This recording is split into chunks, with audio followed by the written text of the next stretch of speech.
الكلمة العشرون: فضل العشر الأواخر من رمضان. الحمد لله الذي جعل شهر رمضان موسما للتجارة مع الله بالأعمال الصالحة، يقبل التوبة عن عباده ويعفو عن السيئات، والصلاة والسلام على رسوله خير من جاد وقام، وأزكى من صلى وصام، وعلى آله وصحبه البررة الكرام. أما بعد، فها هو قد مضى من هذا الشهر المبارك الثلثان، وما بقي إلا الثلث، وما تبقى خير مما مضى، ونستقبل موسما عظيما، موسم ليالي العشر الأواخر من رمضان التي شرفها الله بأن جعل فيها ليلة خير من 1000 شهر. هذه الليالي التي هي أفضل ليالي السنة على الإطلاق. الأعمال الصالحة في هذه العشر أجورها مضاعفة وثوابها جزيل، فهي والله غنيمة عظيمة لمن وفقه الله. فالغنائم الغنائم قبل الفوات، والعزائم العزائم قبل الندم والحسرات. هذه العشر المباركة قد أطلت علينا، تستحث همم المتقين وتستنهض عزم العابدين. هذه العشر المباركة اختصها الله تعالى بالفضائل والأجور الكثيرة والخيرات الوفيرة، ومنها أن النبي صلى الله عليه وسلم كان يجتهد بالعمل فيها أكثر من غيرها. فعن عائشة رضي الله عنها قالت: كان النبي صلى الله عليه وسلم إذا دخل العشر شد مئزره وأحيا ليله وأيقظ أهله. وقولها شد مئزرها المراد بذلك الاجتهاد في العبادات زيادة على عادته، وقيل هو كناية عن اعتزال النساء إلى الاشتغال بالعبادة. وقالت أيضا: كان رسول الله صلى الله عليه وسلم يجتهد في العشر الأواخر ما لا يجتهد في غيره. وعنها قالت: كان النبي صلى الله عليه وسلم يخلط 20 بصلاة ونوم، فإذا دخلت العشر شمر وشد المئزر.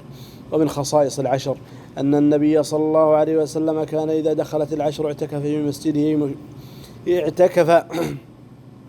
ومن خصائص العشر الأواخر أن النبي صلى الله عليه وسلم كان إذا دخلت العشر اعتكف في مسجده مجتهدا في عبادة ربه متحريا ليلة القدر، أي أنه عليه الصلاة والسلام إذا دخلت العشر انقطع عن الدنيا وعن الناس وتفرغ للعبادة تفرغا تاما، مع أنه عليه الصلاة والسلام قائد دولة الإسلام ومفتي الأنام، وهو النبي صلى الله عليه وسلم والمرشد والموجه للأمة. ومع ذلك إذا دخلت هذه العشر المباركة اعتزل الناس واعتكف في المسجد منقطعا لعبادة ربه. وإنما كان النبي صلى الله عليه وسلم يعتكف في هذه العشر طلبا لليلة عظيمة، وهي ليلة القدر التي العمل فيها خير من العمل في 1000 شهر.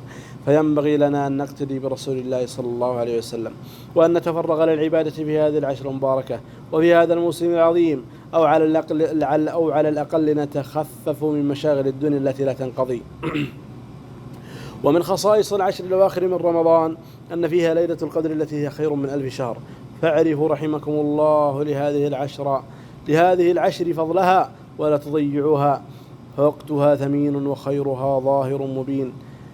ومما يدل على فضيلة هذه العشر أن النبي صلى الله عليه وسلم كان يوقظ فيها أهله للصلاة والذكر حرصا على اغتنام هذه الليالي المباركة بما هي جديرة من العبادة، فإنها فرصة العمر وغنيمة لمن وفقه الله عز وجل.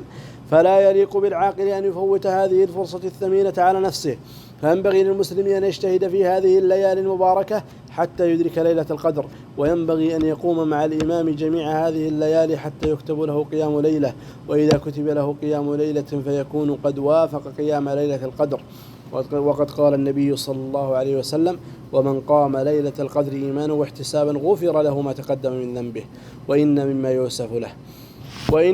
يؤسف له غفلة بعض المسلمين عن مثل هذه المواسم الفاضلة وانشغالهم بأمور يمكن تأجيلها أو قضاءها في وقت آخر.